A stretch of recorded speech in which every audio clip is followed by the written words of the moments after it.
Episode 56 DG.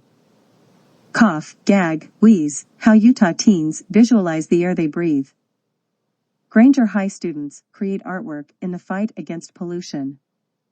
April 23, 2023. Excerpts edited by Rozep for brevity and clarity. West Valley City.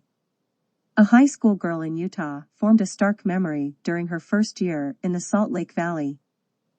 She was about 6 years old when she pointed her finger at a gray cloud concentrating under the mountains. She hadn't seen anything like that in her native Arizona. That's when her father introduced her to a word that would prevail in her vocabulary for the next years of her life: inversion. Her family then lived in a student housing unit close to the University of Utah in East Salt Lake City. But for the past 7 years, the 16-year-old's home has been in West Valley City, and that cloud is no longer at a distance. It's part of her daily life. An art class at the school helps West Valley City teens reflect on their air quality and the solutions they would like to see. Like her, many other teenagers who grew up on the Salt Lake Valley's west side have heard about the bad air. An interschool program helps them explore both that clouds cause and potential solutions to mitigate it.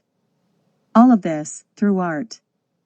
Utah State University organizes a competition since 2015 among young students to market solutions to the pollution that pervades the valley. Most students tell us that the contest is the only formal education they receive about Utah's air pollution. The Wasatch Front and Cache County are familiar with poor air. Both areas are known for exceeding national ambient air quality standards in the winter. But while collecting data from the air quality competition, a teacher discovered some students' answers suggested they're getting a haphazard understanding of air pollution. A high school girl drew a winning entry. Her piece portrays a car with a body of its own and a passenger holding a key. Swirls blended with words in cursive surround it with words that represent the state's air, death, and lung cancer.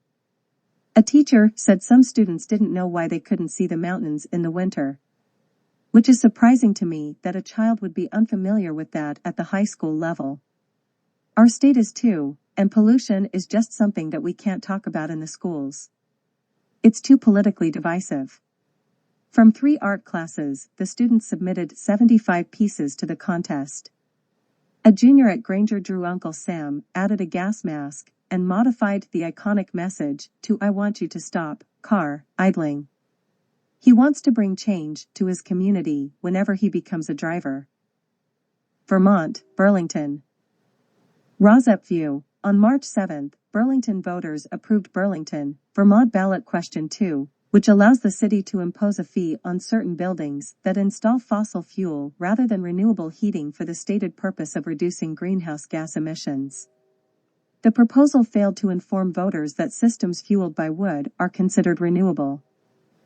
Not all hope is lost. According to Stop Biomass, the City Council still has to make the proposal into an ordinance, which provides an opportunity for the Council to bring the question back before voters about whether to put an impact fee on biomass, liquid biofuels, and renewable natural gas. It is critical that Vermonters contact their city councilors to express their concerns about the carbon impact fee and to state their opposition to the McNeil expansion. As an statewide example in New York, Reenergy Black River Biomass Power Facility in Fort Drum, New York, is set to close this spring because New York no longer considers biomass to be renewable, and the plant is unable to stay open without the subsidy provided by renewable energy credits. 350 Vermont is advocating for amending the statewide Vermont Affordable Heat Act S.5 so it disqualifies liquid biofuels, renewable natural gas, biomass, and hydrogen from earning clean heat credits, allowing for more accurate emissions counting that would effectively transition us away from all combustion fuels for heating. Disqualifying biomass would likely be the downfall of McNeil, as has been the case with other biomass plants in the region. McNeil should have been shut down long ago, like its contemporary Midland Seco. Stored Solar Rigate, Reenergy Black River, and other wood chip plants are in trouble and closing because they are simply too expensive to operate in a competitive energy market, Duval said. McNeil is kept on life support with REC subsidies. those subsidies are disappearing and are widely opposed by environmental groups. Claire Greenberger, Coalition of Vermont Residents opposes McNeil plant expansion. VT Digger.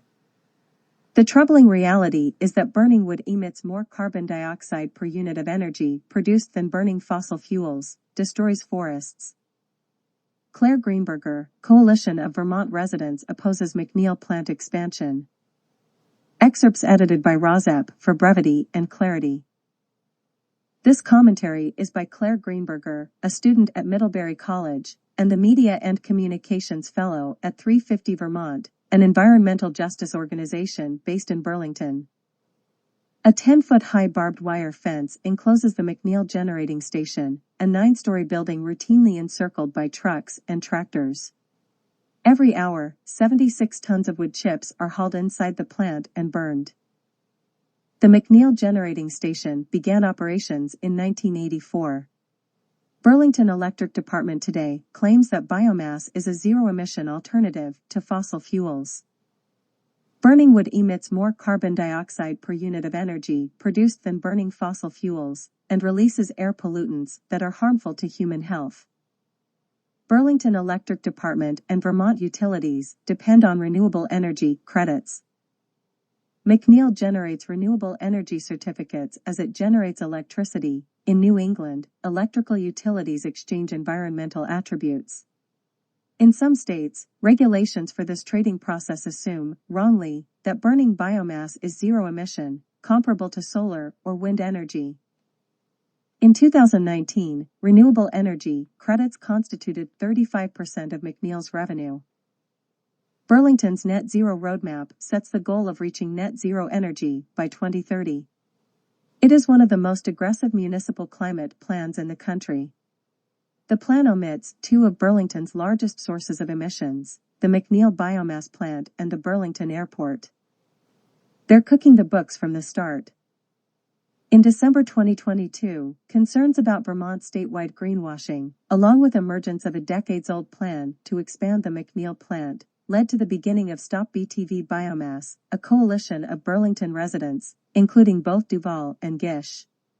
Members are concerned that biomass, biofuels, and renewable natural gas are being promoted as solutions to the climate crisis.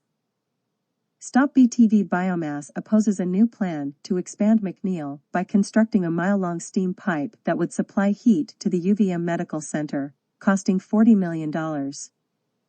The steam pipe would act as justification for keeping the McNeil plant open long-term, despite its harmful environmental impacts.